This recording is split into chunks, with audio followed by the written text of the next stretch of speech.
President Buhari woos Japanese investors, assures them of high returns of their investments. Nigeria has very attractive investment opportunities with some of the highest returns on investment. Vice President Yemi Osinbajo sues for peaceful coexistence among Nigerians. The great conflicts of our time is not between Islam and Christianity, but between extremism and human solidarity, between the forces of hate and intolerance and those of empathy and peace. Give loans to low-income earners, Works and Housing Minister tells Federal Mortgage Bank of Nigeria. I find myself happy to explain that its interests are much more competitive than the interests that commercial banks offer. And on Good Morning Nigeria today, our focus is on African traditional medicine, facts and myth.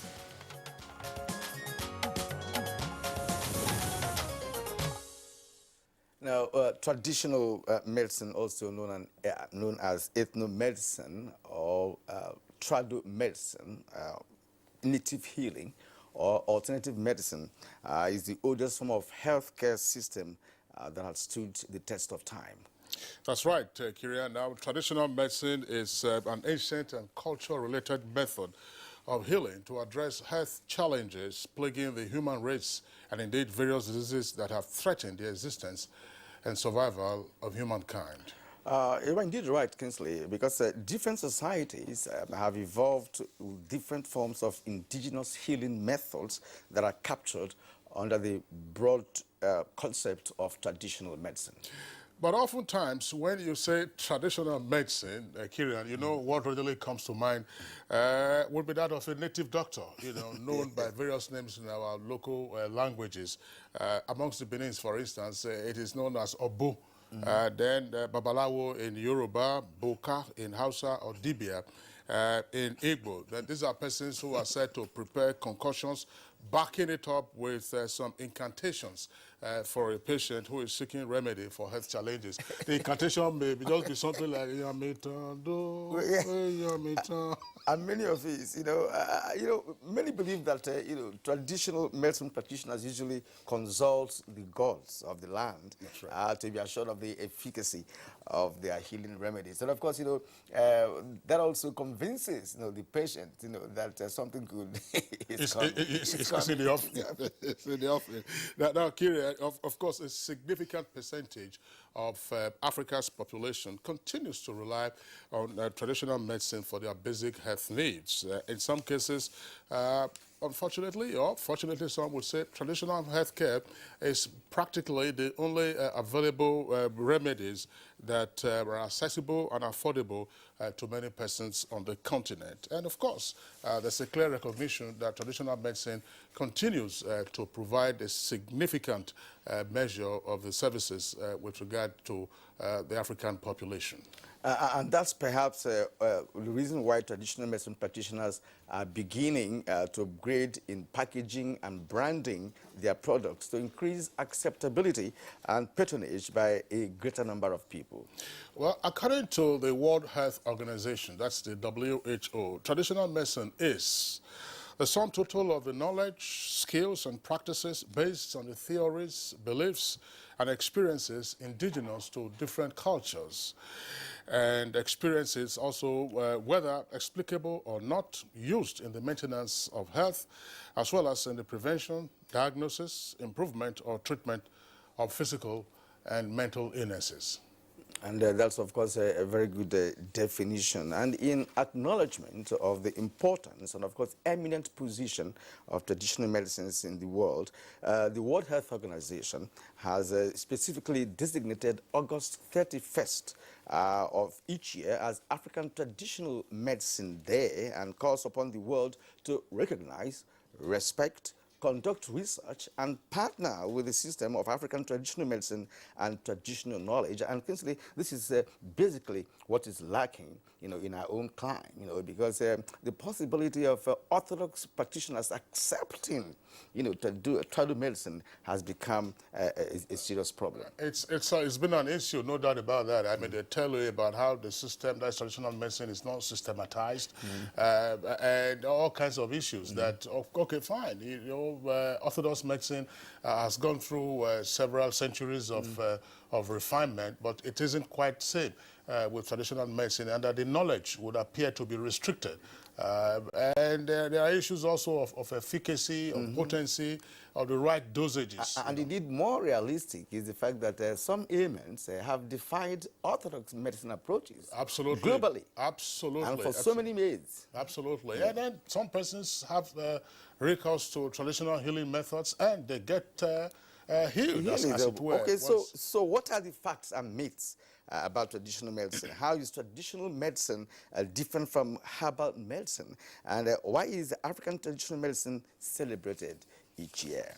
All right, those are very pertinent questions that my colleague Kirian has outlined.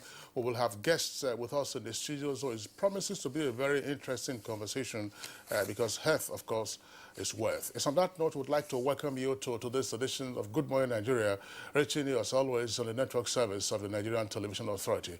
We are right here at the Abuja headquarters studios, and my name is Kingsley Osadolo. And I am Kirian Umaya. Of course, don't forget that we'll be bringing you some, they complement the segments that will come after the major part of the show, which will include the newspaper review, business news, and of course, entertainment package. For now, it's time for the early morning news, and we have Comfort Amolu to do that. Hello, Comfort.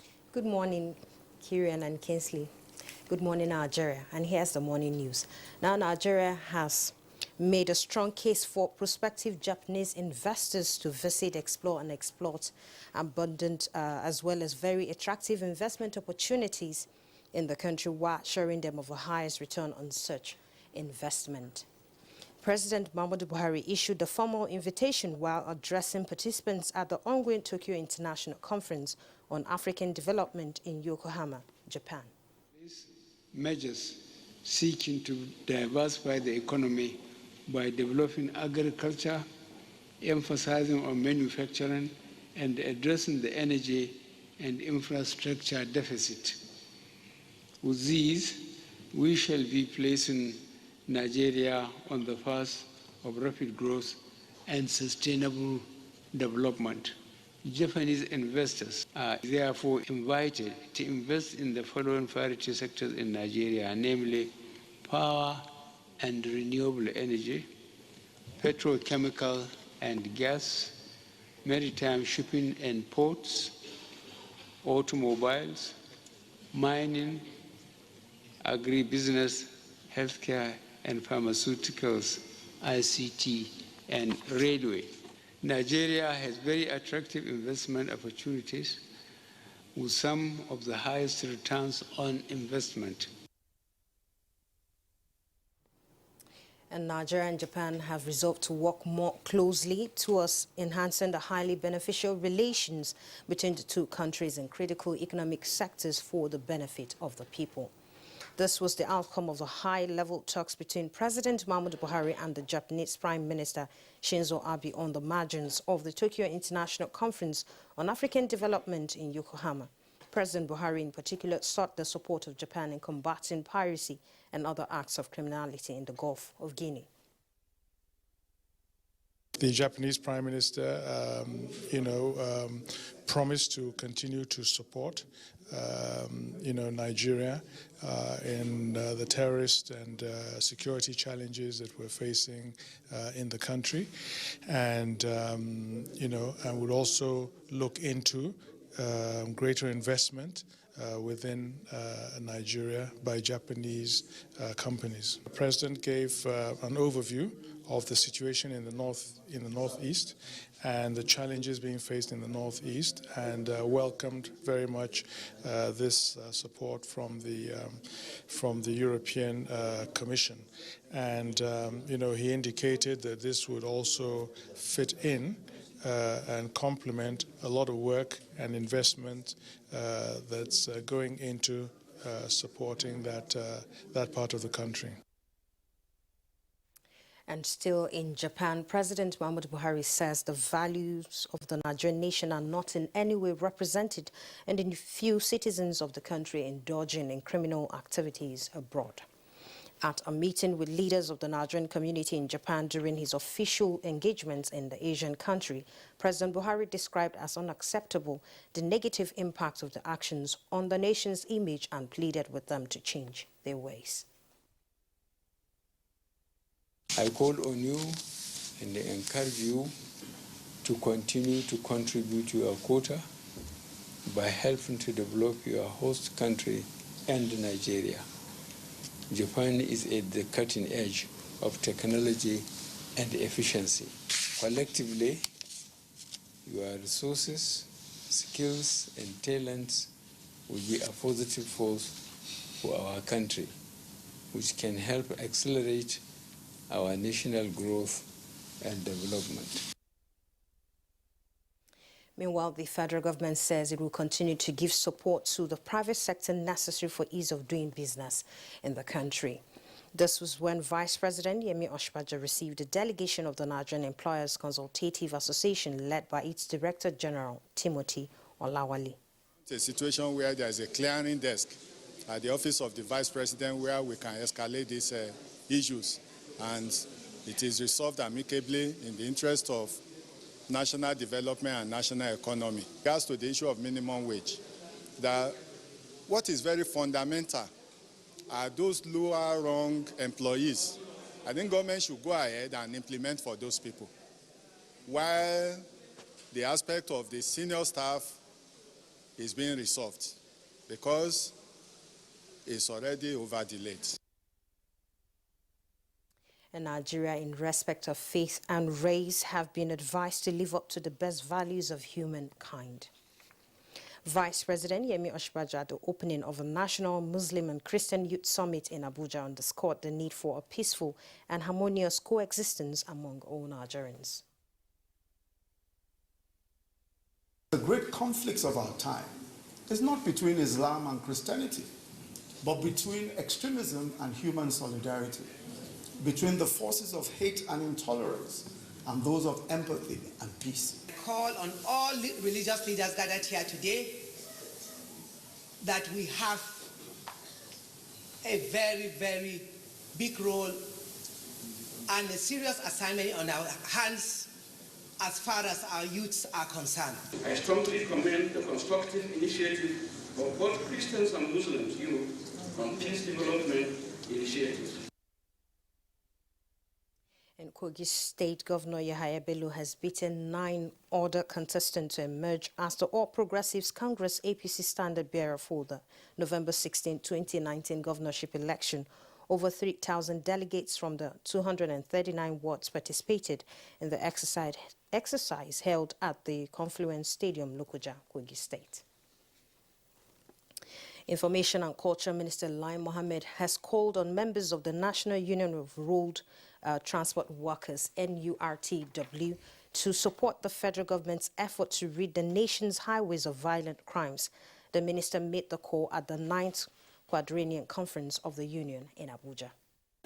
Support the government in the fight against insecurity by providing timely information to the security agencies, particularly on all the black spots on the nation's highways. Your members cross the length and breadth of the vast nation, and collectively, you have great access to information that can help to make our road and our country safer. And the completion of the ongoing mass housing project nationwide to guarantee affordable shelter for more Nigerians is a priority of the Works and Housing Ministry for the next level agenda. Works and Housing Minister Babatunde Fashola has therefore directed the Federal Mortgage Bank of Nigeria to increase access to loans for low-income earners. The bank should also now reach out to people.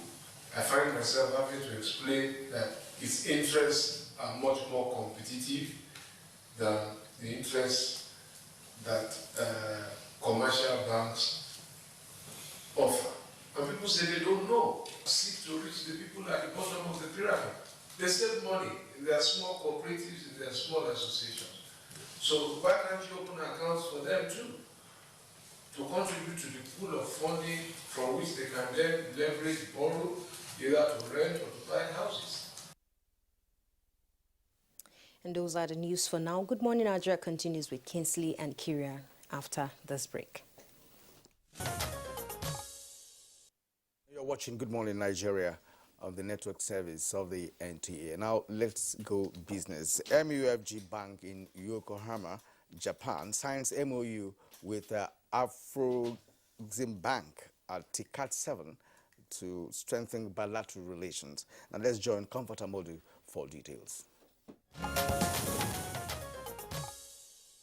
The Memorandum of Understanding signed at the 2019 Tokyo International Conference on African Development 7 in Japan is aimed at strengthening the bilateral relationship between MUFG Bank and the African Export-Import Bank across Africa through the joint financing of transactions in corporate, project and sovereign financing, as well as enhancing the trade finance offering both organizations. President of the Afro-Exim Bank, Professor Benedict Orama, says the MOU sets a solid foundation for reinforcing the economic bond between Africa and Japan at a time of increasing global trade tensions, as well as creates a unique opportunity for African businesses to benefit from the bank, increasing African presence while also enabling MUFG Bank to enhance its offerings to Japanese entities seeking business opportunities across Africa. In the meantime, the Nigerian Stock Exchange has amended its rules on application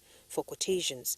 The rule states that any application for the listing and quotation of securities on the exchange must be sponsored by a dealing member and made in accordance with the listing requirements as well as prescribed by the council periodically. Prior to submitting an application, each dealing member shall obtain the exchange checklist of listings requirements as applicable and carry out a full compliance review of the requirements as well as append its signature to the exchange checklist of listings to confirm that every requirement therein has been satisfied. Adding that while the exchange observes any breach of the foregoing, the exchange may issue a deficiency letter to the dealing member, which shall be copied to the issuer among other sanctions. And next is the closing figures of trade on the floor of the Nigerian Stock Exchange.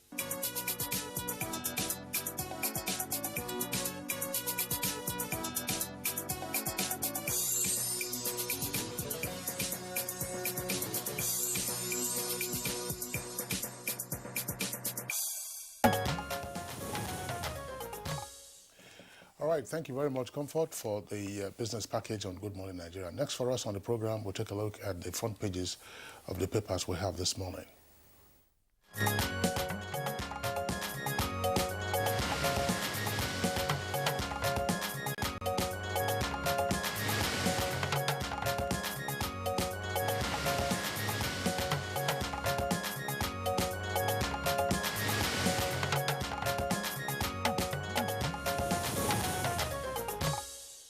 And let's welcome Bayo Toyabi, our newspaper reviewer. Bayo, good morning and welcome. Good morning, Kyria. Good morning, Kingsley. Good morning, Nigeria. We have about 3 papers to review this morning, so and far we have 3 let's papers. begin with the Daily Sun newspaper. Daily Sun newspaper, that's on the right-hand side of the nameplate. Gunmen kill, burn Catholic priest in Taraba. With the rider, bandits killed 1,460 in 7 months, says federal government. The 2 sad stories can be found on pages 4 and 5 of the Daily Sun newspaper. And the lead story, health to rule over $16 billion power projects with 2 riders, EFCC to arrest CEOs for $8.5 billion cash diversion, 4 detained officials released on bail. And just below the photo story on the Sun newspaper this morning, court acquits Jonathan's ex-aide, Dudafa, former banker declares case not properly investigated. Is also on pages 4 and 5. Now, $9.6 billion judgment debt. Federal government denies alleged non-diligent defense of case. This is on page 8. IG orders aerial surveillance of southwest, northeast with a rider police to recruit 40,000 constables. It's also on page 7. Okay, let's take a look at the Blueprint newspaper. Blueprint from top to bottom. Equity market loses 90 billion naira. That's page 34. And we also have the story there on the judgment debts. Government denies non-diligent prosecution. That's page 7. Page 15 is a story, vacate flood-prone areas. Your government wants residents. And Ekiti elders express concern over Fayemi and Oba's face-off. That's page 8. Kogi governor emerges APC candidate and Natasha for SDP. Now, the lead story comes with a kicker as gunmen kill Taraba Catholic priest. Federal government says over 1,400 lost to banditry in 7 months. And you have 4 riders, recommends Zamfara peace model. Fish out killers. Inspector General of Police orders Taraba Commissioner of Police. Talk to your wards. Masari tells Fulani leaders and Ogun to train herders on grazing. Then below the photograph on the front page is the headline, 77 indicted fraudsters, not true Nigerians. And that's according to President Buhari, because he was speaking in Yokohama, Japan, during a meeting with the leaders of the Nigerian community on the sidelines of the TICAD 7. Proper nutrition, key to prevent and manage diabetes. That's according to a dietitian. That's page 5. Why we retired Sheikh Usani and Hunkuyi from politics, according to El-Rufai. That's page 22. And federal government to recruit 40,000 police constables for community policing. And that's according to the IG details on page 5. Bayo. Well, let's start from Japan, where President Muhammad Buhari has said that a few Nigerians engaging in criminality do not represent the cherished values of our great country. The president said they are in minority, and he pleaded with them to change their ways. The president asserted that while having a meeting with Nigerians in Japan as sideline of the TICA, that is the Tokyo International Conference on African Development. Nevertheless, he stressed that we will not condone any crime, whether at home or abroad. The president said we will also not allow these Nigerians define us as a people with reputation of criminality. He urged Nigerians in Japan to be good ambassadors of their fatherland. He acknowledged that over 17 million Nigerians are in the diaspora and they are the face of Nigeria that should be able to contribute their professional and individual expertise to the development of the nations that host them and Nigeria. The hosting ceremony was directed by Honorable Abike Dabri-Elewa, who is the chairman of the Diaspora Commission. Professor Ejugu Emenike, who is the president of Nigeria in Diaspora in Asia, specifically said that Nigeria is endowed with experts in science and technology, and with them we have comparative advantage in human capital, which they can bring back home to improve Nigeria. The other concerns are the sad stories about criminality. A priest, his name is Reverend Father David Tanko. He was ambushed around Kufai Amadu, which is a village in Taraba State, and he was killed and set ablaze in his vehicle. The clergy was on his way to intercede in the conflict between Tiv and Jukun. The Bishop of the Jalingo Diocese, Charles Hamawa, condemned the brutal killing as shocking. He lamented that the gruesome murder is pathetic, and a priest belongs to everyone. We have been preaching peace and making efforts to ensure that people in crisis area live in peace. And he was killed between Kaswan Husky and Torse village. The police in Jalingo has indicated that they will fish out the killers, and the bishop has said that the police should do all they can to fish out the killers. Now, It is said that blessed are they who are peacemakers, Yes. because they will be children of God. Sadly, he died in the course Yes, of and peace.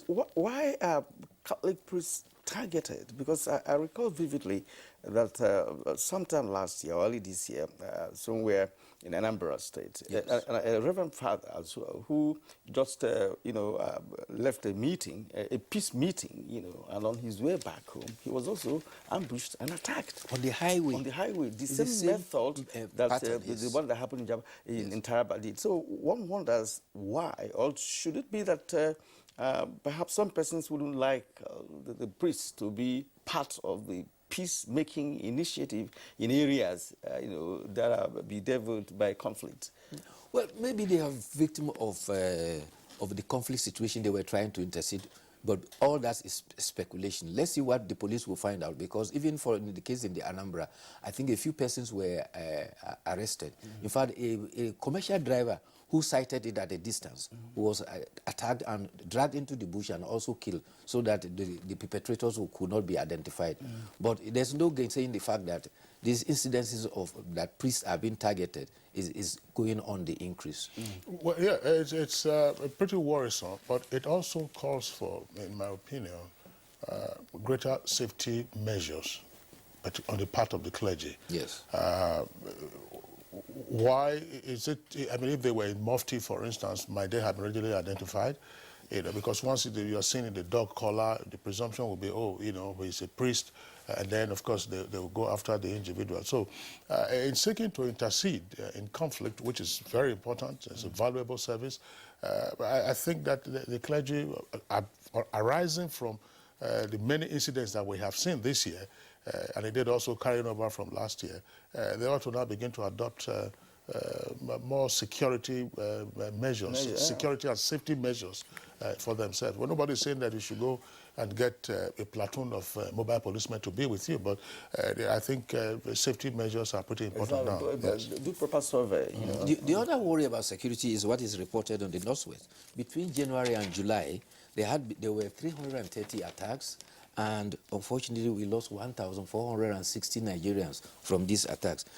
By way of statistics, that is, for every month, at least 269 persons were killed in the Northwest. This was revealed at a meeting, a security meeting that was held in Birnin Kebbi.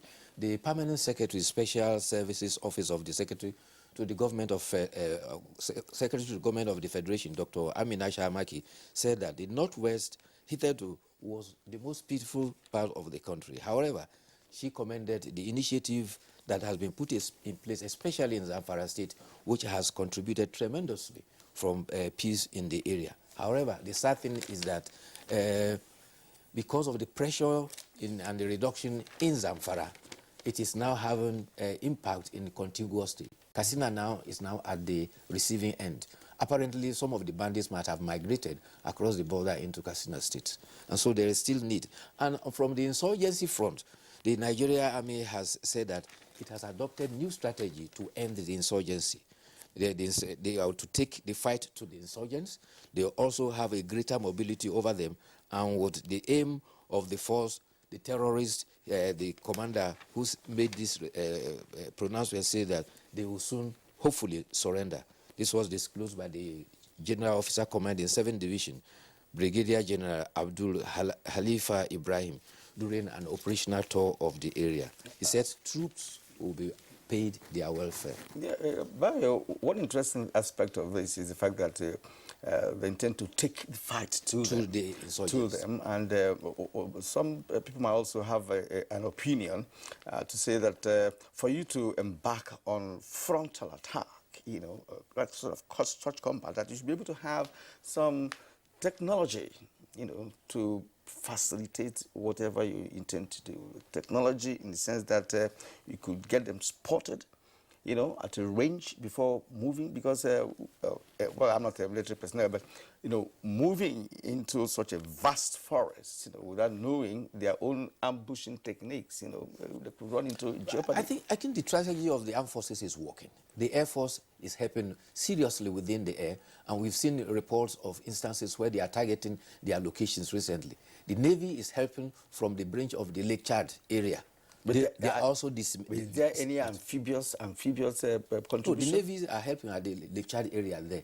And not only that, would the mine detecting equipment that the army itself founded and are using, they are able to go into areas where the insurgents had dropped mines, which was also a no-go area now, and therefore they are under pressure. Actually, the insurgents are not as organized as they are. Yes. That is why they are coming with sporadic attacks, a kind of hit-and-run kind of attacks. And that is why the man says, wherever they are, you're going to take go and get them.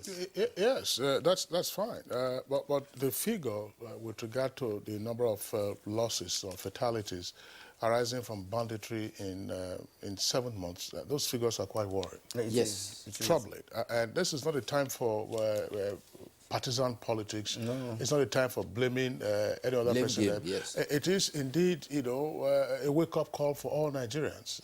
It may, of course, involve a number of measures, as the experts would normally propose, because on the average, what it tells you is that we are losing about 209 Nigerians. 269 every month on the average. 200, would that be 200? That would be 209. Okay. Yes, 209 on the average every month to bandits. Yes. How can a nation survive? If you were to slaughter 200 chickens, you know what it would be like.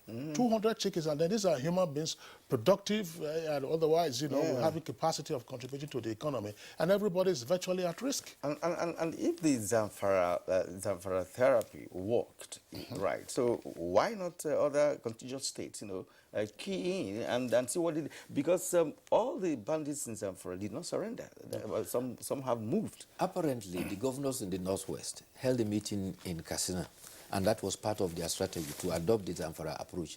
And particularly, you see that the increase in the criminality in the Northwest, Northeast, and the meeting also highlighted the fact that it's as a result of porosity of our borders, small arms getting across from war areas in Central Africa and other places. Yeah, but you see, I'm sure that when the security experts get to sit on and over this matter, they will be able to evaluate it. Concentration was on the Northeast.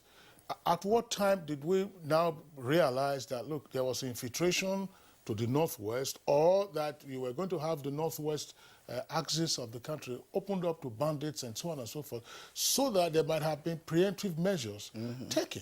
And you just saw, it seemed as if all of a sudden a faucet was opened in the Northwest, and then bandits just flooded into the environment. All right, let's take a Daily Times newspaper. Daily Times. I've not seen this paper lately. Well, we've taken it a couple of times. Yes. Okay, right. The lead story there: Imo government orders arrest of Okorocha. 3 riders over assault by thugs linked to ex-governor on chairman recovery of government properties committee. Recovery committee attacked by former governor sympathizers, passers by Okorocha's aid. We will investigate ex-governor's involvement in the matter, says the police. And of course, I was just talking about science and technology. The photo story there shows the Minister of Science and Technology, of course, with Nigerian students who are going to partake in this year's Junior Olympiad competition. It's a global competition, annual global competition. Nigeria has actually performed creditably in such competitions in the past. And now the other stories below the photo story is that Nigeria offers attractive investment opportunities, says Buhari at TCAT 7, is on page 4. We are investing $25 billion to make agribusinesses Africa's biggest industry. That's African Development Bank, AFDB. That's on page 23. Court hears designing $40 million jewelry for featured suit September 2nd.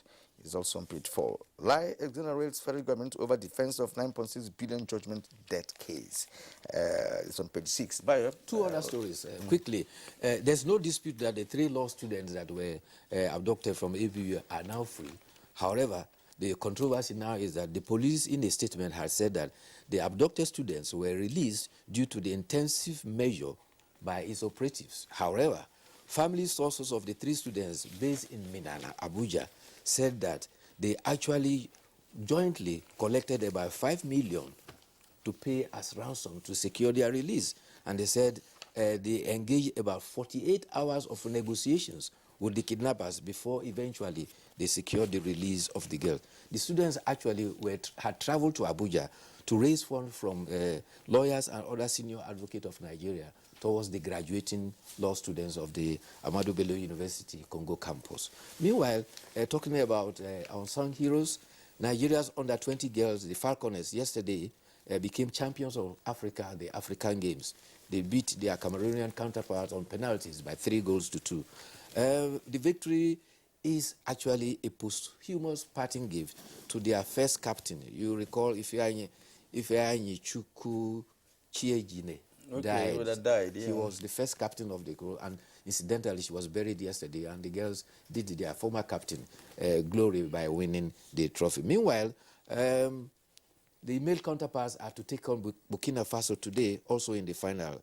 So far, Nigeria has garnered 64 gold medals. That has elevated them from the 4th position to 3rd position. We now have 24 gold, 20 silver, and 20 bronze. And just yesterday, the FIFA World Best Footballer of the Year went to a defender, you know, and Kisler have been arguing over the years. Why is it only goal scorers that have been getting? It's not FIFA. Well, UEFA. And you know, Messi and Ronaldo were there. We also nominated. It was a very interesting scene when they brought in a defender as the winner. Well, that's right. I mean, Liverpool, displayed tremendous talent and skill in the course of the last season, and getting to the finals, of course, was also a landmark achievement for them. And the previous year, of course, they had also performed equally, and you could very easily identify who the stars of the team were. Of course, there were others, but the outstanding stars were also pretty obvious. And it's also good to have a mix, as you always advocate. Yes, I want every department of the game, both goalkeepers, to win such laurels, not just the goal scorers who get assists from their other colleagues. Actually, goal scorers cannot achieve their feat if the defenders don't defend and supply, and the midfield also supply the ball. So football is a team game. Now that the defenders are winning, we are looking forward to goalkeepers to also win. Yes. But I mean, you saw what happened in the 2018 World Cup. Luka Modric, the excellent display he had during the World Cup, and the fact that he had always been a member of the often victorious Real Madrid team in the Champions League. He was named the FIFA Player of the Year. Yes, but that's his, and he's a midfielder, a great, talented midfielder. Baya Toyobi, we would like to thank you for being around. We hope you enjoy your weekend. I'm looking forward to it. We hope that the weekend will not be as wet as it was yesterday afternoon in Abuja. Although we had just some tiny showers earlier today. It's Good Morning Nigeria, live on the network service of the Nigerian Television Authority. When we return from this break, we shall be taking on African traditional medicine, facts and myths. Of course, we'll have aspects dealing with Babalawo and Dibia and Obo and Boka. And now to kickstart our conversation this morning on the topic we've already promoted, our correspondent Oyemi Ajayi went to the streets of Abuja to sample people's opinion on African traditional medicine. Alternative medicine to me is very nice, it's very good. Me on my own, as you can see me, I'm using it. Things like guava leaves, moringa, purple leaf, and so on. So I used to mix them together, blend them together in my blender, I boil it, and I take it every morning and every night, and it's good. All this Western medicine you are seeing today, we are all derived from these alternative medicines. Something like antibiotics. Let's assume you want to get rid of viruses in your body. You can go for leaves like bitter leaf. In Igbo, we call it oziza, and scent leaf. Mix them together. You take it 1 glass morning, 1 glass evening for 7 days. Anything virus in your body, any infections, you get rid of it. Actually, I don't cherish it. That's just the fact about it. Yeah, you see, like the conventional medicine, this is something that has passed laboratory test. It has passed all measures that, yes, this is, it has cure for this, and this is how you take it. This is the side effect and the rest. But like that one, there is nothing like that. You just take it and it's at your own detriment. I love those traditional medicine. They are okay. Because I have a guy that here in Abuja, he went for teeth problem, and now that thing caused him cancer that he has, and nobody take care of him. It swelled up big, and he was looking for money on the street now to treat himself.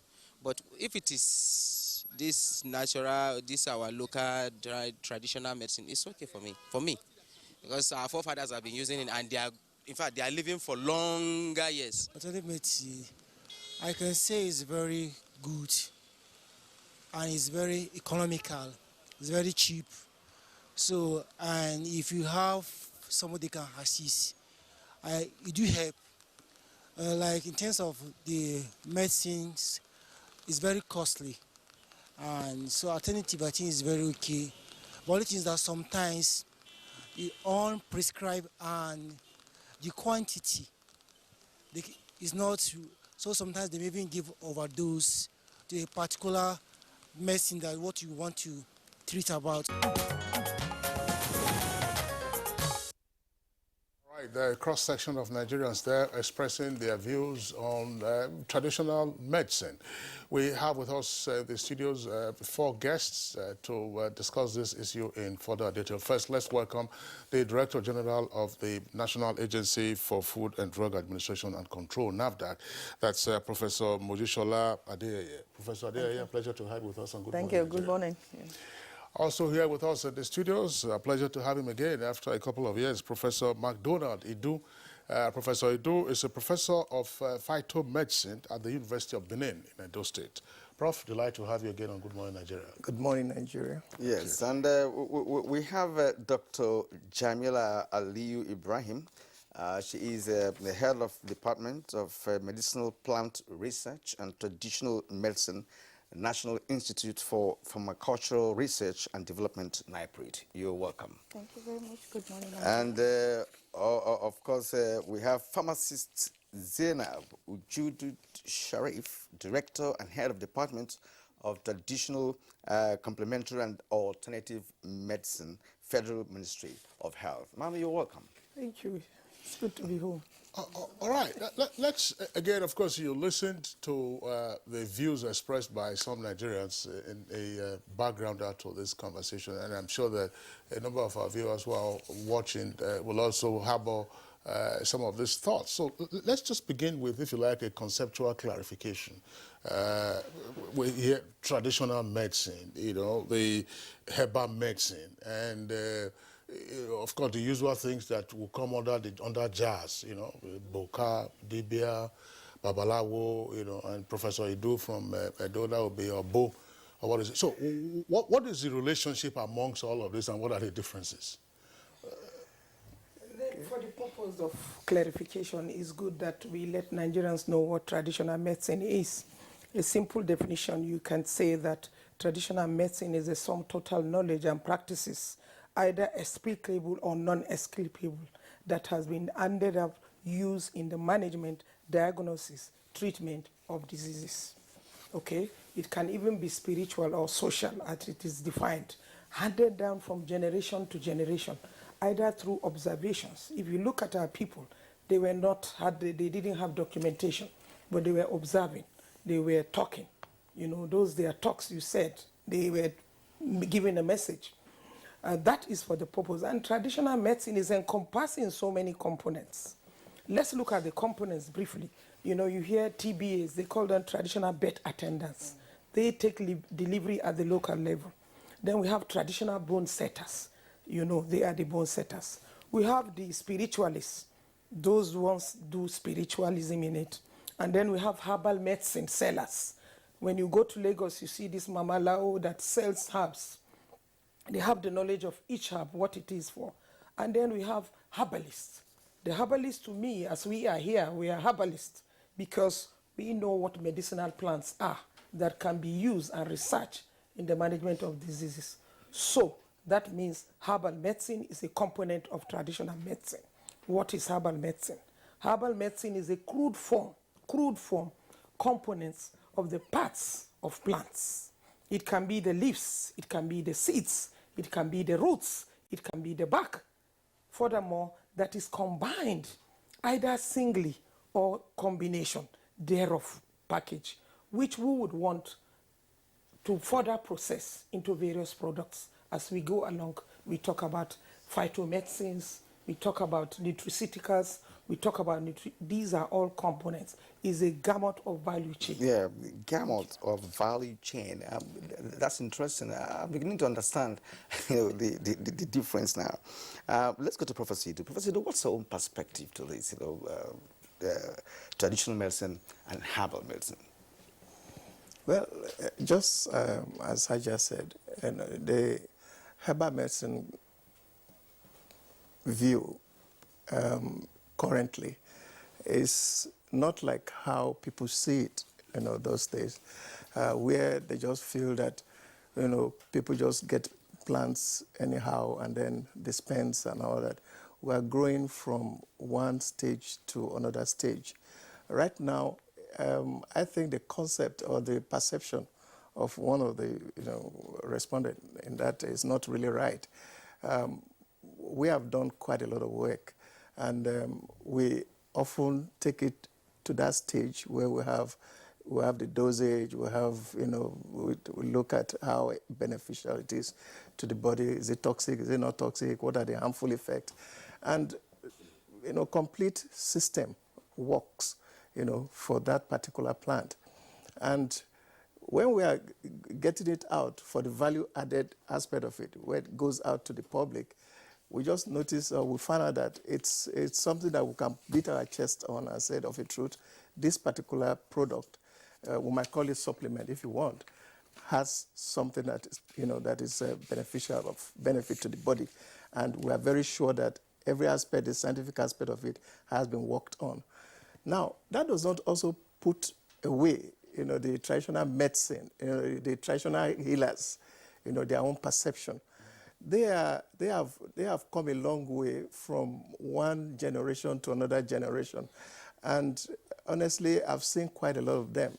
Many of them, I know of one, over 100 years old. He documented everything, documented his ideas, the plants, even the incantations were all documented. And that is late now, but given to another generation to carry on. And I really don't believe that theirs too is something that we should throw aside. Because if you say dosage, for instance, I'm sorry, Mama Navdak, they will tell you 1 cup. 1 cup is a dose. Half teaspoon is a dose. So both sides, whether the herbal medicine or the traditional medicine, there's a collaboration. The only thing on our own side is that we are taking the herbal aspect into the scientific realm and making the best use of it for our own generation. But honestly, there's a synergy between the two sides of it. Okay, thank you, Professor Edu. Let's bring in Dr. Jamilat Alu Ibrahim. Again, still on this issue, because fine, pharmacist Zedab indicated that all of you here, you are herbalists.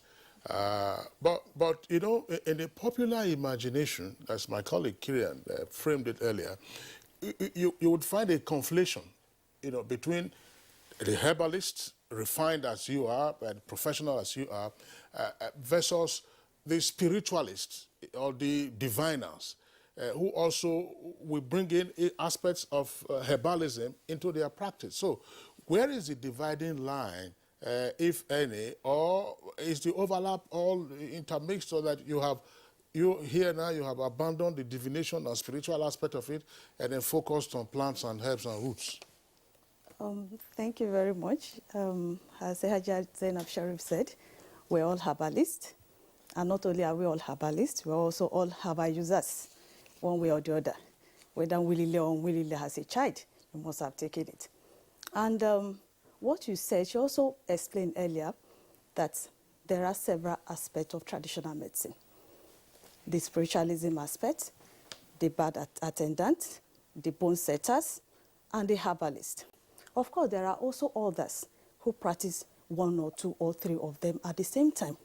There are people who practice spiritualism, and at the same time, they also use herbal. They find a way to do both. Even the bone setters, they are also herbalists, because part of what the remedy they use for their bone settings are for plant and animal, or even any part of plant, or even the animal parts too, they use it for their practice. Even the bad attendant, as she said, they are herbalists, because they use part of the thing they use to help the woman to deliver faster or to stop bleeding are plants, any part of the plant part. So there are people who actually practice both, or 3 or 4 aspects of traditional medicine. Yes, for us, she refers to us as herbalists. Yes, we are herbalists because the mere fact that we do not have this scientific way of proving the spiritualism does not mean we should look down on it for now. There are pathways for us to look at the herbal aspect, and that is exactly what we are doing. The spiritualism aspect is not an aspect that you can separate away from some herbalists, because they actually use that in a way, and the people they treat believe in it, and the most important thing is that they help those people to achieve whatever ailment or whatever issues they have with their health, whether spiritual, emotional, which is all in totality when it comes to health of any human being. Yes, thank you indeed. We'll bring in NAFDAC here, because NAFDAC is at the center of it all. Because between a herbalist and a traditional medicine person, there is a patient. Yes. And NAFDAC comes in between as a regulatory body whose endorsement is required, before a particular drug or medicine, whether herbal or traditional, could be administered on a patient. So what is the place of trado medicine and herbal medicine? What is the place of them in NAFDAC? Well, I'm wearing 2 caps today. I'm the CEO of NAFDAC, but also a researcher in herbal medicine. I'm not a herbalist, but I did my research. I was doing research in herbal medicines before I took up the job. To just add to what has been said before, we have lost a lot as a country because of misconceptions about traditional medicine. There are extremes to both the perspectives. One extreme is that it is all about spiritualism and incantation, and so they don't want to touch anything that is not conventional. And then there is another extreme that without incantation, without the traditional spiritualism, it's not going to work. The world has moved ahead of us completely. China has about 6,000 years in herbal or in traditional medicine, not just herbal, and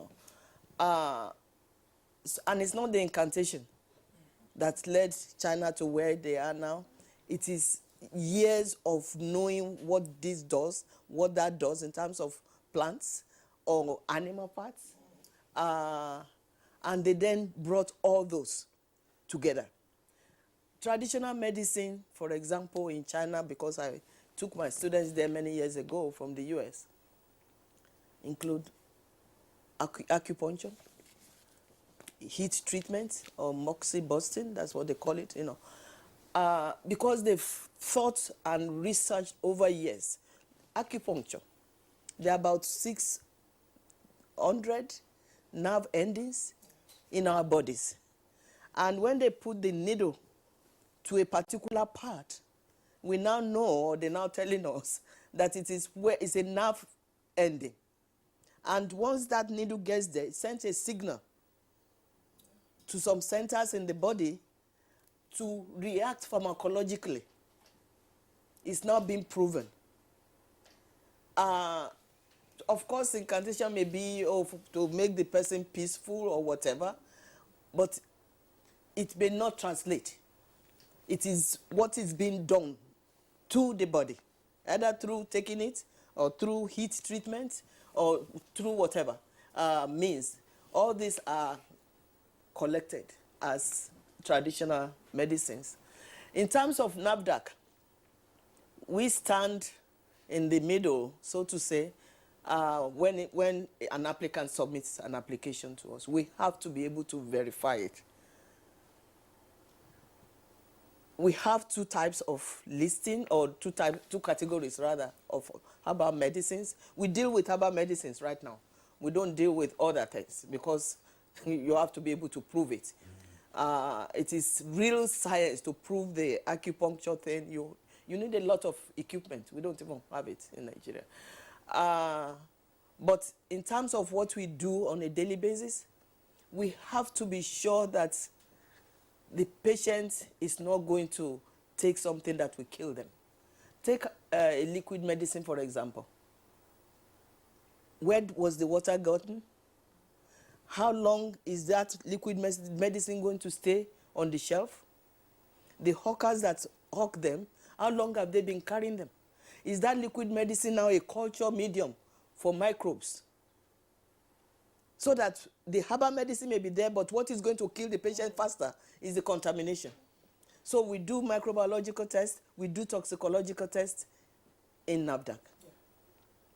Just to be sure that it's not going to disturb the patient to the point that the antibiotics will not even work because there are strange microbes there. But we are now going a step further. That is part of what I did before I came to NAFDAC. To do more characterizations of this herbal medicine. For example, if you have a herbal medicine that you want to see how long it's going to stay on the shelf before it breaks down, you have to be able to identify one bioactive in that medicine to track it from day 1, and then day 15, day 30, day 40 or whatever, see whether it's going down. But it needs a lot of research to be able to track down one bioactive, because one plant may have like 6 bioactives or 10 bioactives, whatever. So that is part of what now we are trying to do. Karen, go ahead. But NAFDAC has been approving, some herbal medicines that have passed all these tests you're talking about. Actually, yes, we approve. We approve drugs, herbal medicines for 2 years. Okay. Once they've passed the microbiological and toxicological test. Okay. For 2 years, and then if they bring clinical data to us, then we can approve for 5 years. Okay, madam. The incantation aspect of it, the incantation she talked about, it's like a medium. They want to communicate to God, for the efficacy of whatever they are administering. And the animal part of it is the reason why the Dibia in Igbo land will ask you to bring a chicken or bring a goat. You used to do that. Yes. No, I didn't research on that. Okay, all right. But in addition to what has been said, let's move on now. Pharmacist Zainab Sharif, tell us, what is the state of practice of herbal medicine in Nigeria today?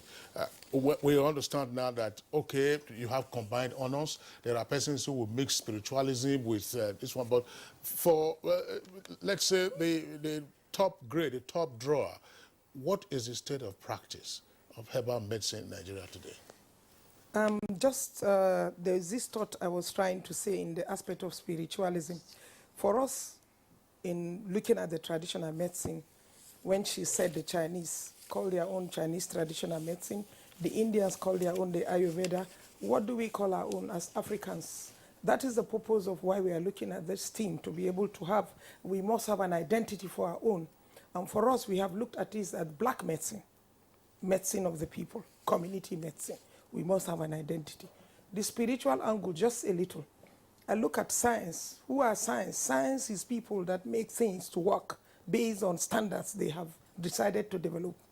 And science does not have the spiritual angle to prove. And that doesn't mean because science does not have the spiritual angle to prove means the spiritual angle is wrong. Because we are all here. We don't see God, but we know God and we believe in God. That is a spiritual connection. So when the herbalists want to look at the spiritual angle, it depends on the positivity and the negativity of that angle. You connect, you make a phone to United States, you talk to somebody. That is the spiritual science angle of the people.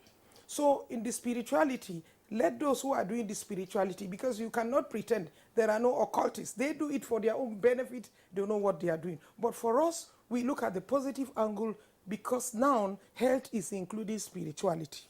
There is that aspect of spiritual medicine now going on. You cannot believe you can manage a disease without trying to look for intervention for God to direct you. That is why there's this Latin statement that says, medicus curat, natural sunat. Man treats, but God cures. So that is very important. But for the practice, it's been long generation. The existence of man comes with the existence of medicine. Either, like we have said. So, when you say the practice, people have been using it, like we have said, grandparent generation to generation. I call them traditional scientists. I do often ask you, how did your mother know how to cook egusi? Who gave that intuition? These are things that were handed over to people who had the gift of healing. When you have the gift of healing, you are also being able to identify the plants to heal. And then scientists, 45% of the meds we use today were discovered by practitioners. Then the scientists will pick it up and expose it to further research. They have a role. So they have been practicing it. What we are doing is that traditional science that they have done, they have practiced. None of you here, nobody in the world that has not tested traditional medicine in one way or the other. That is traditional science.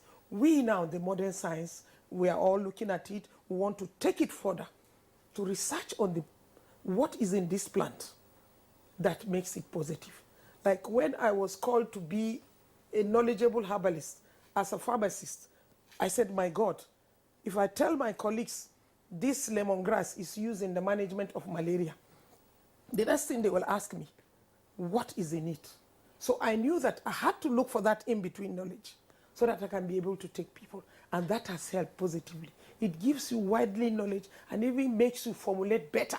And you are able to help the herbalist, the practitioner, to make his products better.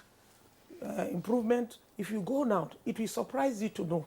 Like in the program we are doing now, we have exhibitors.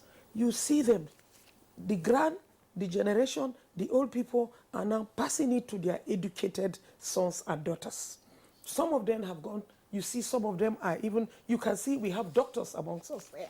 I am a pharmacist and I'm proud to be a medicinal plant expert, gifted by God, because I got the inheritance from my grandmother and I had to take it because I had to know. And that has helped me to study plants, to know from the practitioners, gain their knowledge, so that I will now come to the lab and discuss scientifically to be able to know how do we make this. Training is going on. We have been able to develop curriculum. He is going to tell you that they now have, in Ghana, they do a degree in herbal medicine. Nigeria, we must wake up.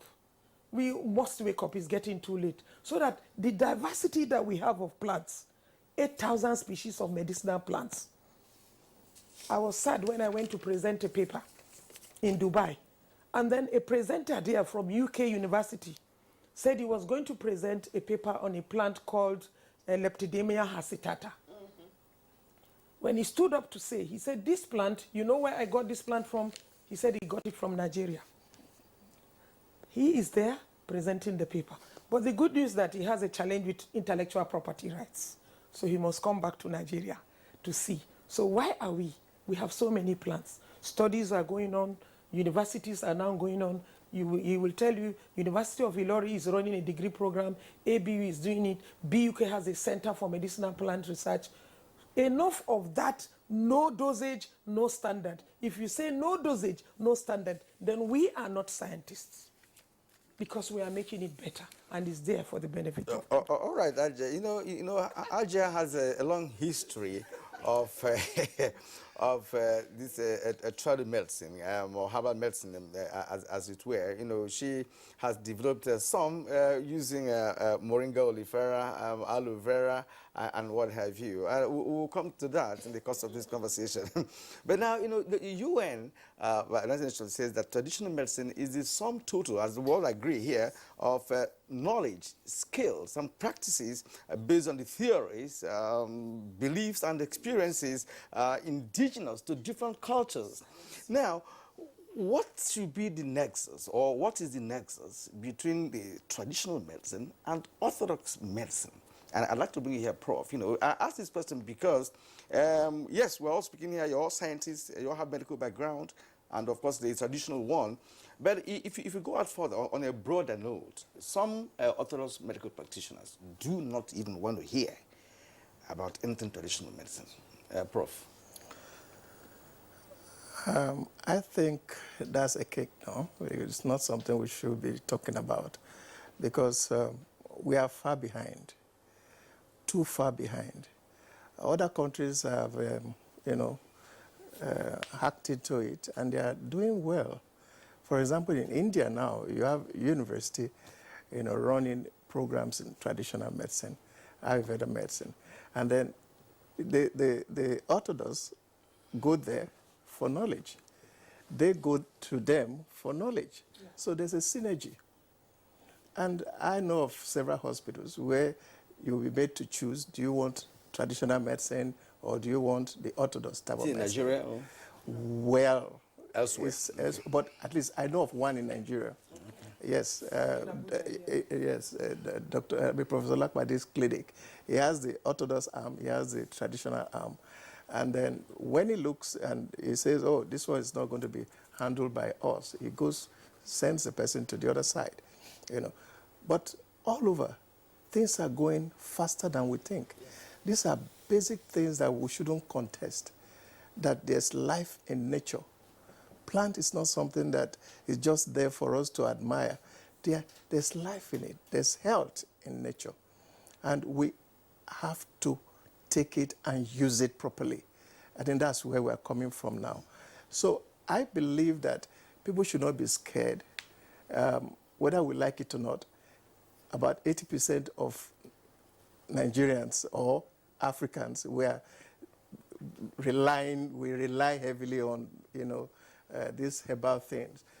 Whether you like it or not, if I ask you a question or two now, you'll find that even by the end of the day, you have taken something that is herbal, unknowingly, even from the food you eat.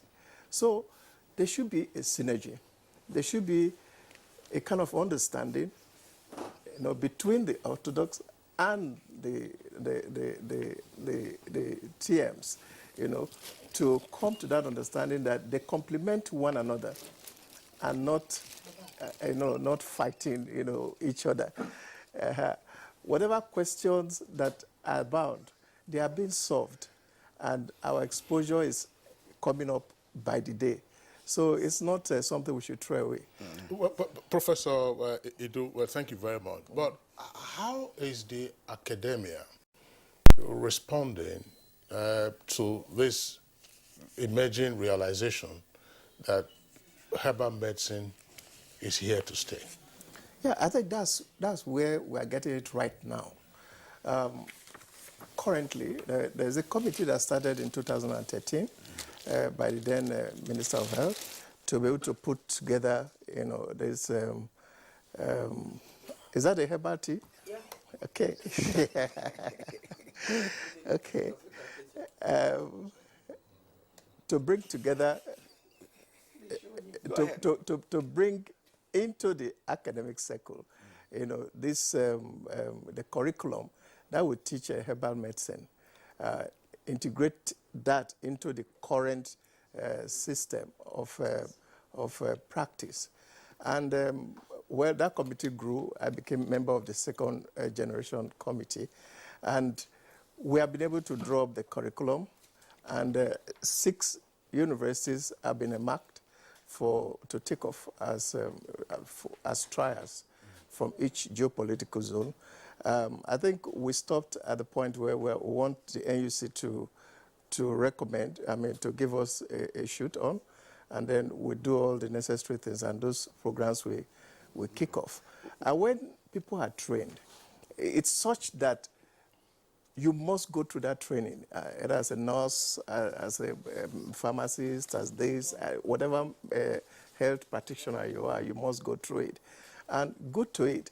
For those of them that go through MBBS and can't go, but maybe they jumped out along the way, they will be made to take some extra courses, and they will go up with a degree in herbal medicine.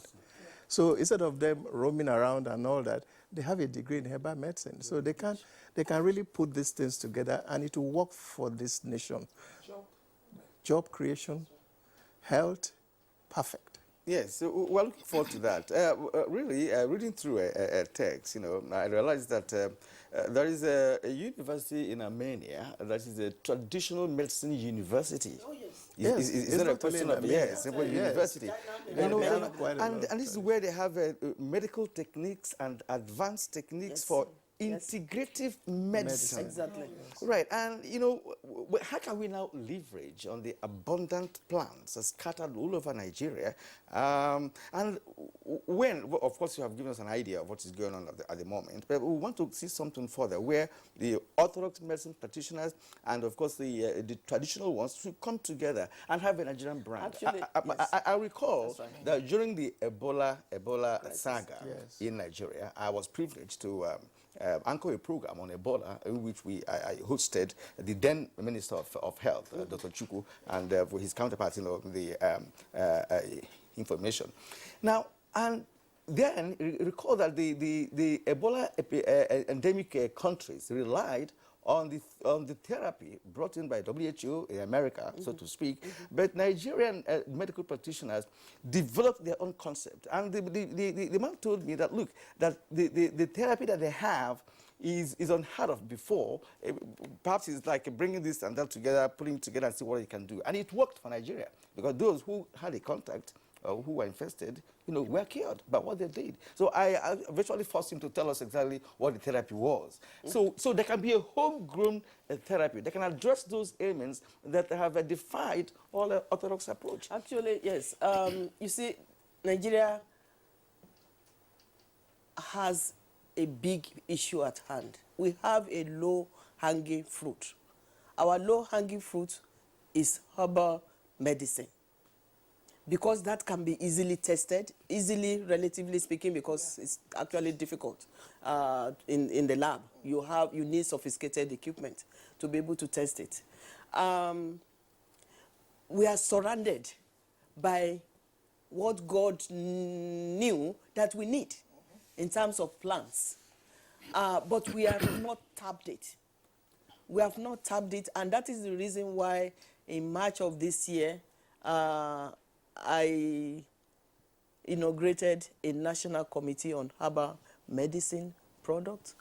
About 72 people came. The goal of NAFDAC was to be a linker between the herbalists and the researchers.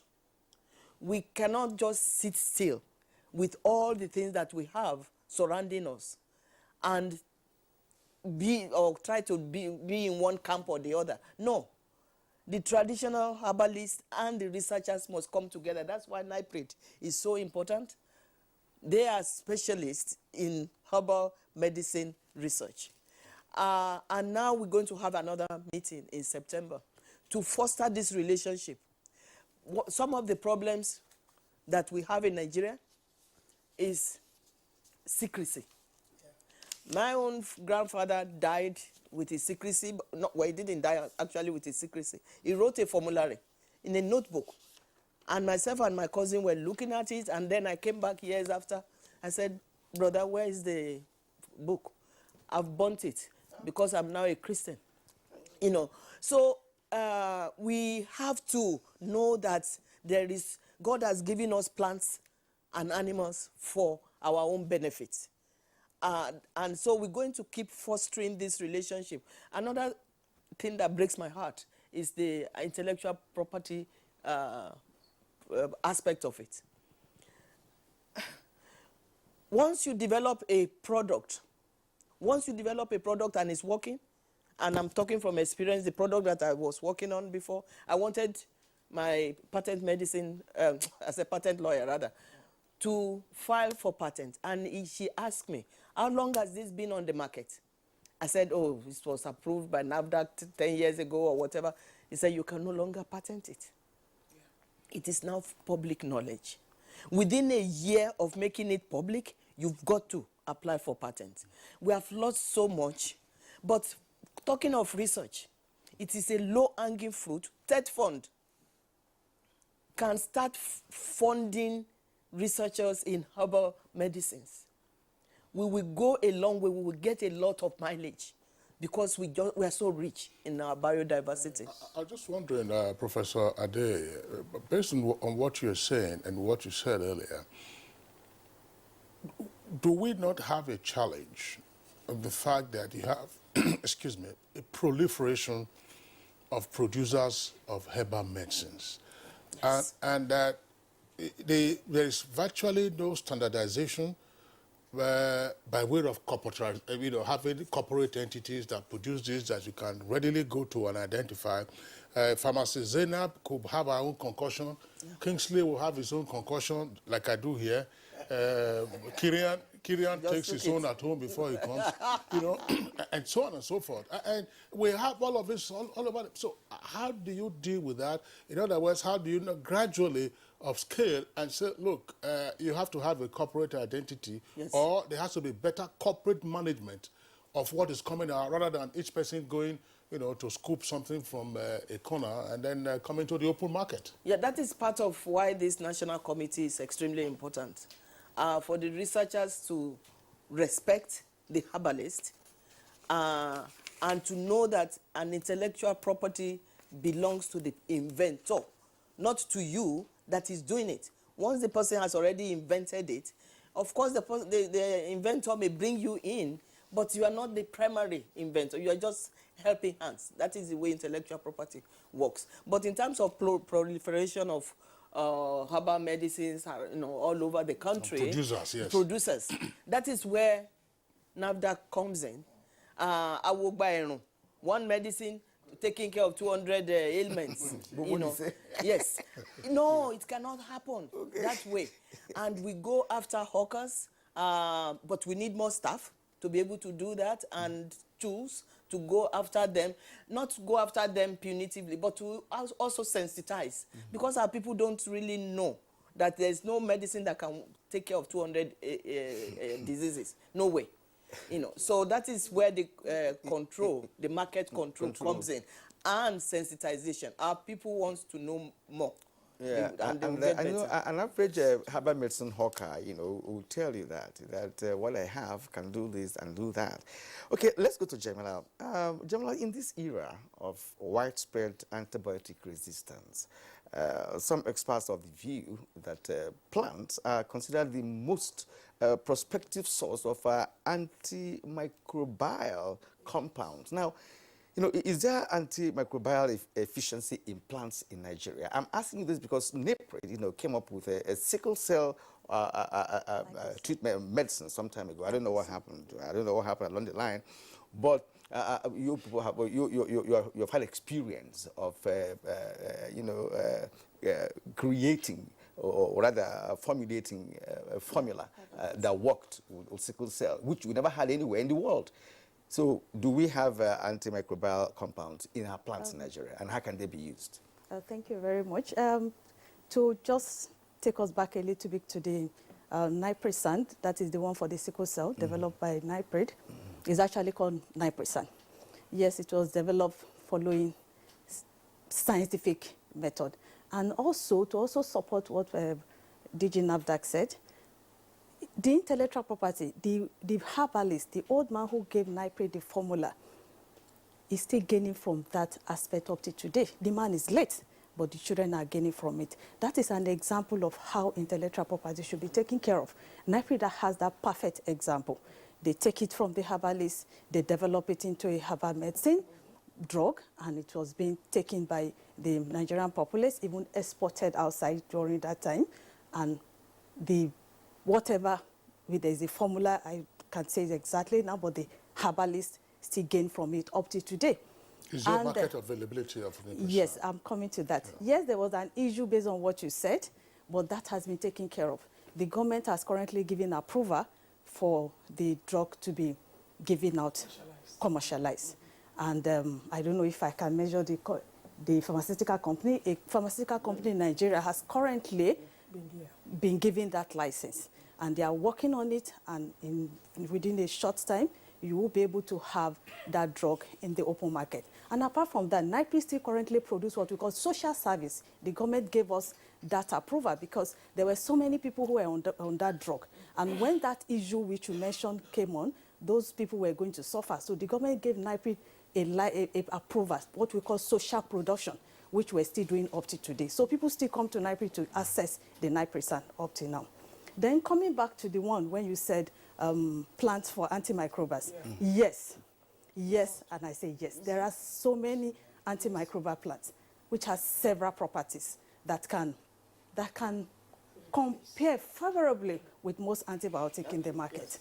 NIPRI has developed several products, which she said we have low-hanging fruits. There's several products in NIPRI we call low-hanging fruits, drugs that had been developed. Because as much as you want the herbalists to also do that, those of us in the scientific world also need to show example of how it can be done. So we had gone ahead from the beginning to also do it, develop it to a commercial level. We have several products for anti-diabetic, we have for hypertension, we have for malaria, not one or two. Are they commercialized? Can they be bought in open market? Yes, they are. We call it low-hanging fruit. They are there, but we don't have ready for commercialization, ready for the stakeholders who are interested. What is delaying commercialization? I just want to say, because I want to say there is a gap between the practitioners and the scientists, in the sense that the DG mentioned that secrecy. But what we have observed, because from the Federal Ministry of Angle, we have a collaboration with the practitioners. They need to be recognized positively, and they need to be respected. And I'm glad that it's both ways. The practitioners train us, and we too train the practitioners. As we are sitting here, if you ask any of us, how many of you have gone to the field to identify plants? We may say we are yet to. But we use the practitioners, and with the help of the taxonomists, to be able to identify the species of the plants. So we need them, we appreciate them, because we need them to tell us the plants outside with the help of the taxonomy, so that you know the species of that plant, which can now be used to process powder. You said there are a lot of concoctions out there. Is there any improvement? Yes, there are. If you go to most pharmaceutical chemists now, you see a lot of products listed by NAFDAC. From records, NAFDAC has listed over 1,000 medicinal plants. They look at it in terms of safety and toxicity. And most of these medicinal plants you see is a simple theory that you begin with, from known to unknown. Food be thy medicine, and medicine be thy food. Most of them are prepared from some things we know. So they have been listed. So there has been a progress. With the traditional medicine bill, which is something that we are in dear need to be passed, the bill is currently with the Ministry of Justice in conclusion, because we were there last week. So that when this bill is passed, we now have a traditional complementary medicine council, just like we have dental and medical council. The Ministry of Health is seriously pushing that. When you have the council, you will see things will work naturally. There will be better regulation on all those carrying the products, using them anyhow that you are talking, either agbo or concoction. But in every home, you prepare concoction, and it's allowed. We call them extemporaneous preparations. You can do that. Okay? Extemporaneous. It's something you do immediately and you take it. Take it quickly. Yes. Quickly. No, quickly, just, because you have the plans. Yes, and like we said, because I want to bring the economic angle of it, which will tie in why we must run away, why we must quickly catch these low-hanging fruits. like she has said, there are so many plant species that we have. They are coming to take them away. And some of them collaborate with the practitioners. And some of us, they take those plants away. Fagara roots, which is also an anti-cycling plant. I have seen them in Indian factory. They said this one was from Ghana, was from Nigeria. So what are we doing? The research, I am not talking to researchers because you cannot keep on saying the traditional medicine practitioner did it. You, the researchers too, you have a problem. Yes. We, the scientists, who have a problem. We have refused to look at those research that are lying in the shelves. Bring them off commercialization. That is why I said there is a value chain, because some of these spaces in the value chain is missing. NIPRIT has done research. They have these products. We are waiting, put it in the market so that it can benefit people. All of us who have done research, you find that you don't need to reinvent the wheel. I had a volume, 1 to 8 books from India, documenting all their database of plants, and in all their database of plants, they have gone to produce products. They can be mono products, they can be dye products, they can be multiple products. Ginger is packaged as a spice. Ginger is packaged as capsule in the management of rheumatism or hypertension. The same ginger is packaged in the making of soap, because this is beauty now. Yeah. Apart from medicinal angle, we are not only talking about medicine, we are also looking at environmental climate change. Moringa is a desert-resistant plant. We are talking of desertification. If you grow moringa along this desert, it's resistant. Economic value, health benefits, desert. It only can be given by plants. Yeah, and so there is, from what she has said, Nigeria has so many plants that have a good biological activity. Yes, you don't need to reinvent the wheel. And that is why some other people come just and quickly take it from and Nigeria. Well, the same way they come for our solid minerals. They go. And then, you know. You see, that is one thing that... When they said... This is one thing that breaks my heart. It breaks my heart. You see, because Cheer we up. have all Cheer the... up. we have all these there. surrounding us. I had some toothache about 2 years ago, and it was on a weekend. I called my dentist in the US, and he said that, oh, unfortunately I cannot see you today, but get tea bag. Get tea bag, soak it in water slightly, and place it on it. Tea bag. Tea bag. It has antioxidants, anti-bleeding, flavonoids that can stop bleeding.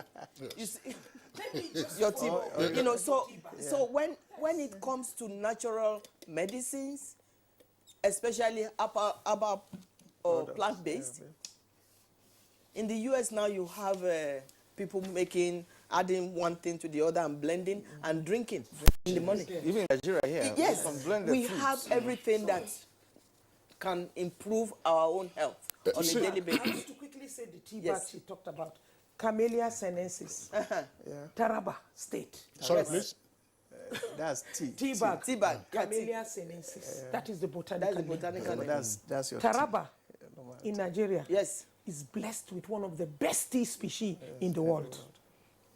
If the Taraba governor knows what he has there, he will produce multiple tea bags, either combined or the single, because it has a lot of antioxidants and flavonoids in it. That is a potential. Cameroon, our neighbor, they have a plant called Prunus africana. That plant is used in the management of prostate problem. In a conference, I met a traditional ruler, from Cameroon to attend a scientific conference that has to do with herbal medicine. I was wondering, what is this man looking for here? At the end, the discussion was that a plant that is useful has been found in Cameroon.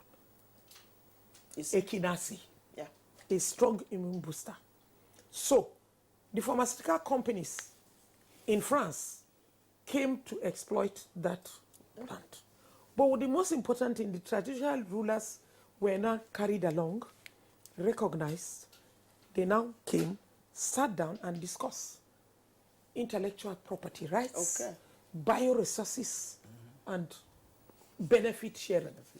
All right. Now, that plant, not only the France have gone back to set a factory in Cameroon, they have built hospitals, schools to the community.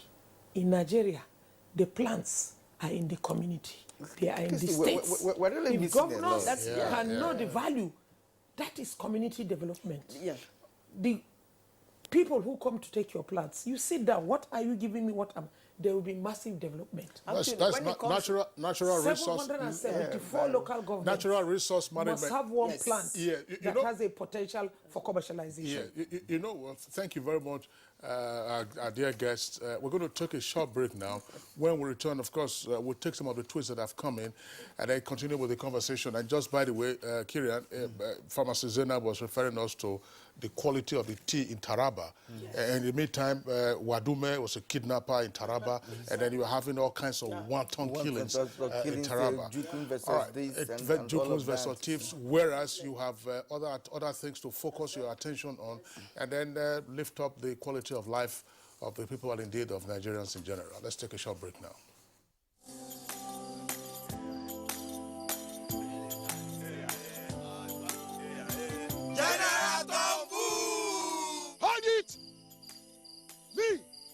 I don't cover my hand from oil bunkering. General, what you going to yarn? What did the yarn serve? I don't understand though. Because they spoil our water and our environment. And they cause our people serious harm. Militants is there. No good.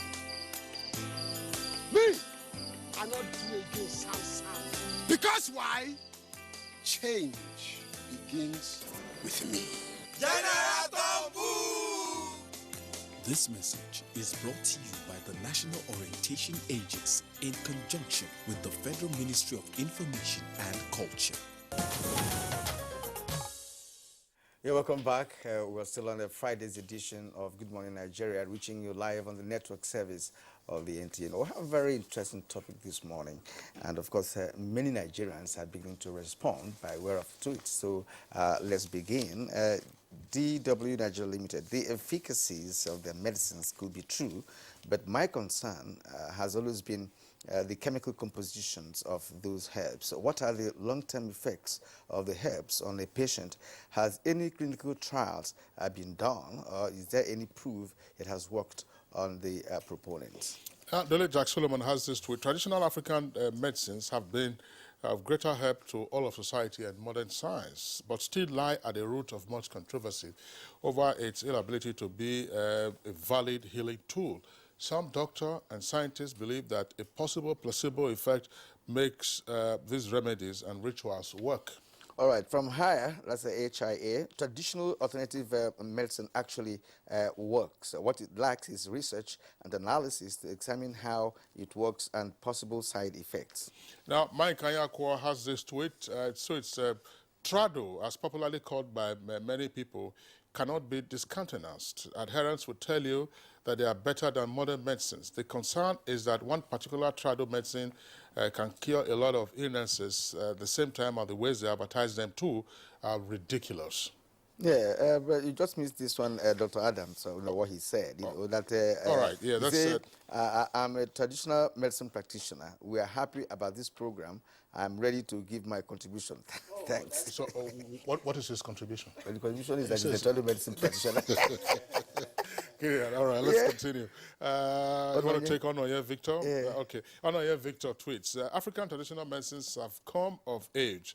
Now, as the name suggests, African herbs and roots are efficacious in the treatment of various ailments from time immemorial. In some cases, witches and wizards are blamed for certain ailments which are scientifically unproven. Now, Akeju Olabaju, there was traditional medicine practice in place in Africa in the earliest time. However, it was not developed along with Western education, just like other Asian countries did. Yes, it is in practice in Africa, but not standardized. It is an alternative if properly developed and regulated. Francis Obi, the fact that most patients still believe in African traditional medicine is not in doubt, and African countries should come together to harmonize treatment and document them, which I think the different agencies or persons can help in doing. Some of the traditional medicine is more effective, only that is measurable. Most people with diseases like typhoid prefer traditional medicine? Law Alpha C, African traditional medicine thrives more in a poor, ignorant environment where the people do not have the means and sometimes the time to seek for normal Medicare. Now, but I must say Adamu tweets, now, in spite, or rather, despite the lack of prescription at times of the medicines, we have all benefited from it. Now, African traditional medicine should be institutionalized in Nigeria so as to lift our culture. PST Money Aban says ATM is a viable, maybe ATM means alternative, traditional medicine is a viable option for many people. It is cheaper and accessible, especially in the rural areas. Its efficacy is no more in doubt. The government and tertiary institutions should invest heavily in research and development to take it to international standard like that of China. Now, Amokbala Babs tweets, this is an interesting topic, really. Now, over the years, what I've come to realize is that orthodox medicine, particularly those without surgery, is only managing, but not 100% curative. Our traditional medicine provides 99.9% cure for most ailments. And Titus Monde York said, efficacy of such medicines can't be in doubt, but what I truly suggest is to put in more scientific research in the potency, taking cognizance of quality and quantity control measures. NAFDAC should be at the forefront to enunciate the viability of such drugs on humans and otherwise. Honorable Victor again. Now, that traditional African medicines are truly efficacious, it's not in doubt. This is particularly manifest in some cases of orthopedic problems, although subject to trial and error. But it has to be regularized, which is an uphill task. Modern drugs originated from herbs too. Yes, Adekunle Olawashimobi Olayemi. It's good because it has been in existence during our forefathers. Nowadays, government doesn't permit us to use it because of modern-day medicine, and people are using it abusively. If government can try to enlighten people on it, it will be very helpful in our society. Festus Akimboye again. The truth is, Africa is home to many medicinal plants that are used to make traditional medicines that have been also available to treat many diseases for hundreds of years. No one can deny the benefits of African traditional medicine, and it is here to stay, but its use should be regulated. Chris Simeon says, I do not take African traditional medicine, but it works perfectly like hospital medicine. It cures. Cecilia Okoroma, just to appreciate pharmacist Sharif and the others that have been consistently consistent in the promotion of nature's gifts to man. Herbal medicine such as need government support.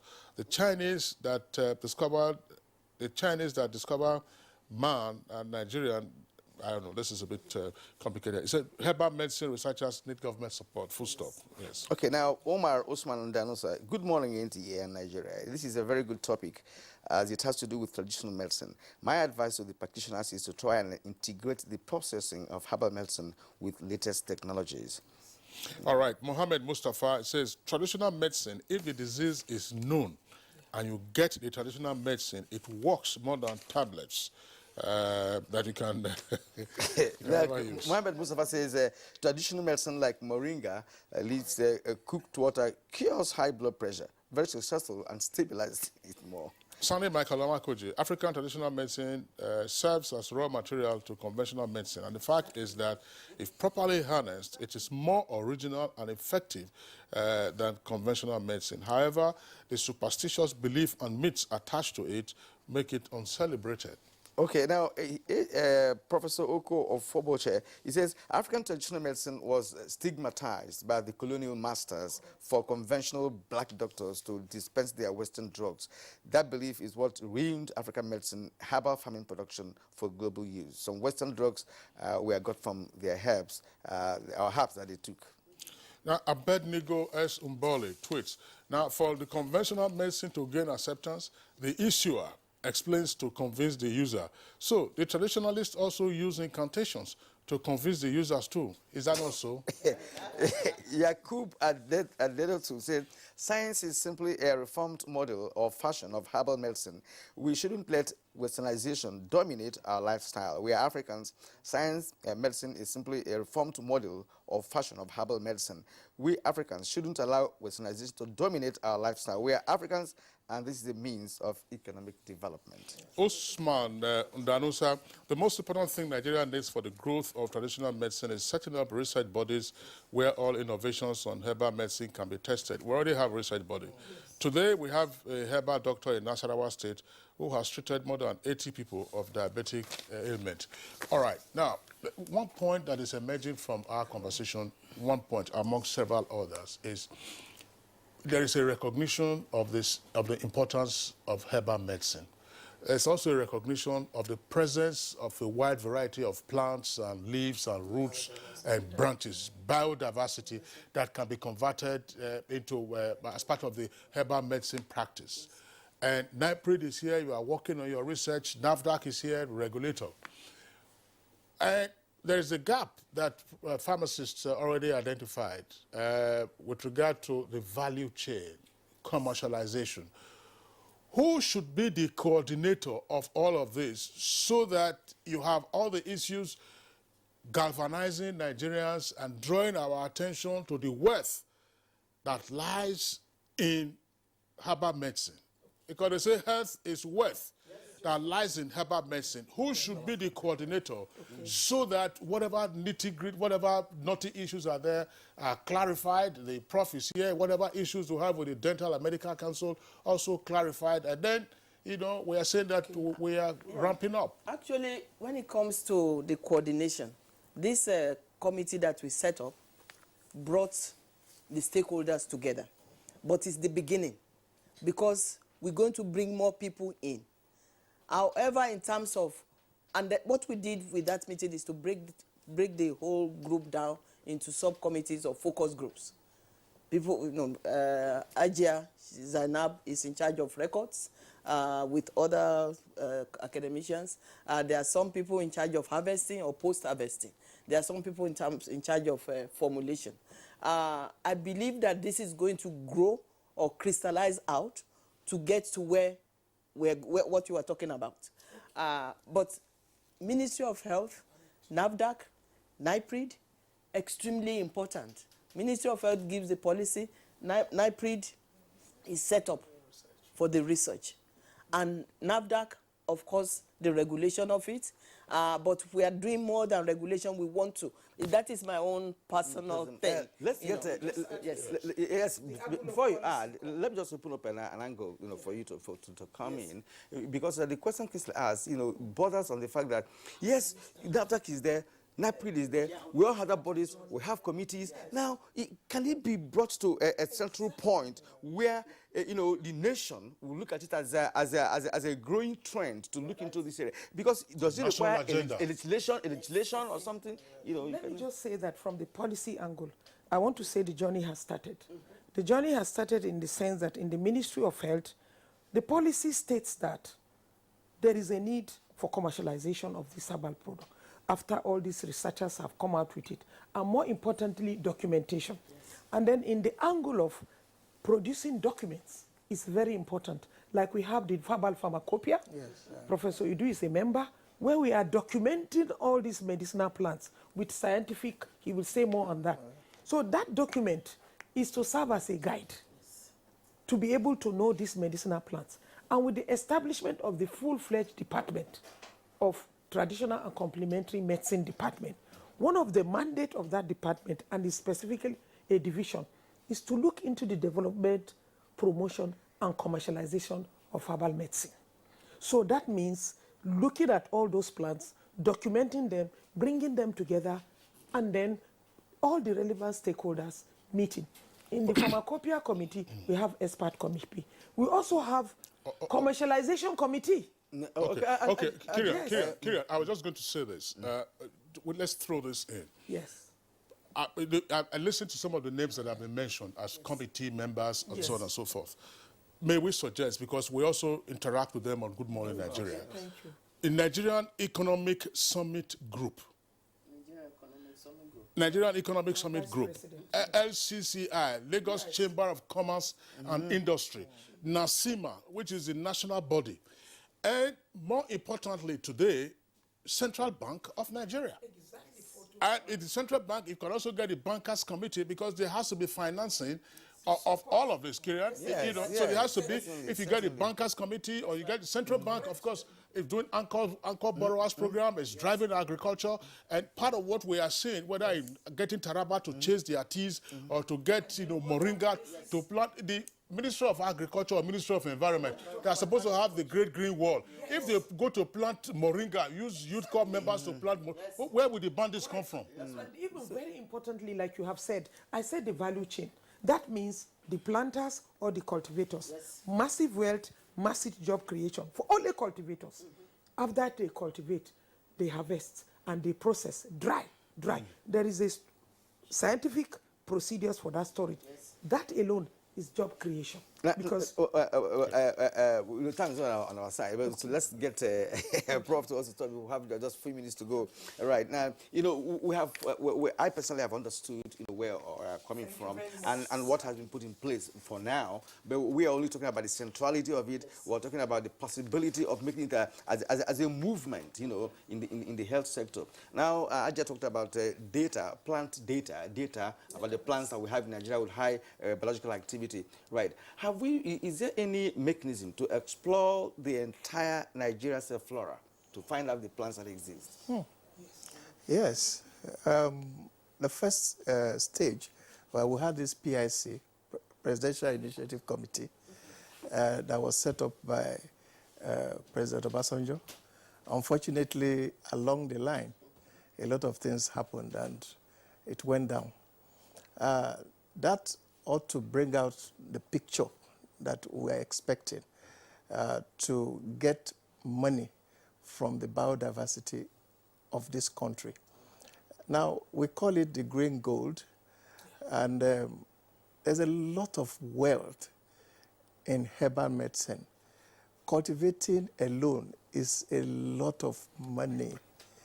And dispensing and, you know, people acting into it is something that we can't quantify when it comes to, you know, we went to India, and then I think that was 2008, and then they generate $2 billion locally. And they export 35 medicinal plants outside. And they make a lot of money. And they take our moringa. And the moringa, what I'm saying, they make $6 billion annually from just moringa powder. And our own species is one of the best. One of the best. Yeah. Niprid. Your final thoughts.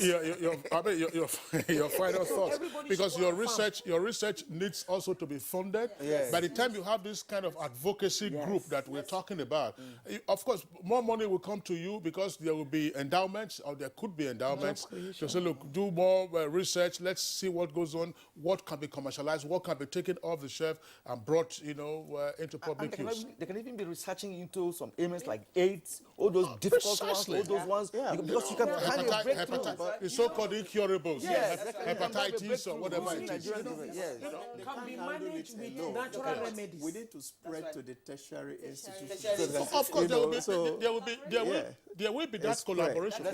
In fact, what Professor Edu is saying now is one issue that our guests have also talked about on Good Morning Nigeria during our interaction with them. We need our research institutes, and then especially our universities and polytechnics, to be solving societal problems. In this case, health issues. Now, Niprid, your closing thoughts. Yes, the issue of herbal medicine being efficacious, we have gone beyond that. The issue of it being used by Nigerians or even outside the country, we have gone beyond that.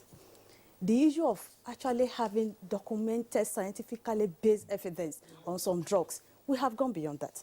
There are samples, there are examples, templates we can use to do further analysis on all other medicinal plants that has not been done.